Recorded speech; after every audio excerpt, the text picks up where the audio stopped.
प्रेमसंबंध ठेवण्यासाठी सतत त्रास देऊन बदनामीची धमकी देत पूजा राहुल देसाई वय 24 हिला आत्महत्येस प्रवृत्त केल्याप्रकरणी चुलत दीर अभिषेक उत्तम देसाई राहणार मारडी तालुका माण जिल्हा सातारा याच्याविरुद्ध विश्रामबाग पोलीस ठाण्यात गुन्हा दाखल केला आहे। याबाबत मृत पूजा यांच्या आई छाया मुगटराव ननावरे राहणार खुटबाव तालुका माण यांनी फिर्याद दिली आहे। पोलिसांनी दिलेली माहिती अशी, पूजा आणि राहुल अशोक देसाई यांचा विवाह 2019 मध्ये झाला होता। त्यांना एक मुलगा आणि एक मुलगी आहे। विवाहानंतर पूजा ही सासरी मारडी येथे राहण्यास होती। 2021 मध्ये तिचा चुलत दीर अभिषेक याने पूजा हिचा हात पकडला होता। तिने आईला हा प्रकार सांगताच त्यांनी अभिषेकला जाब विचारला, तेव्हा त्याने मला पूजाशी लग्न करायचे होते असे सांगितले। तेव्हा पूजाच्या आईने त्याला खडसावले होते।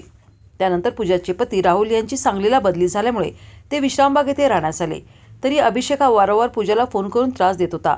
मला तुझ्याशी लग्न करायचे होते, तू माझ्याशी फोनवर बोलली नाहीस तर तुझ्या पतीला सांगून बदनामी करेन अशी धमकी देत होता। दिनांक 15 ऑक्टोबर 2025 रोजी पूजाने पुन्हा एकदा आईला दीर अभिषेक हा कॉल करून त्रास देत असल्याचे सांगितले। त्यानंतर सायंकाळी तिने गळफास घेऊन आत्महत्या केली।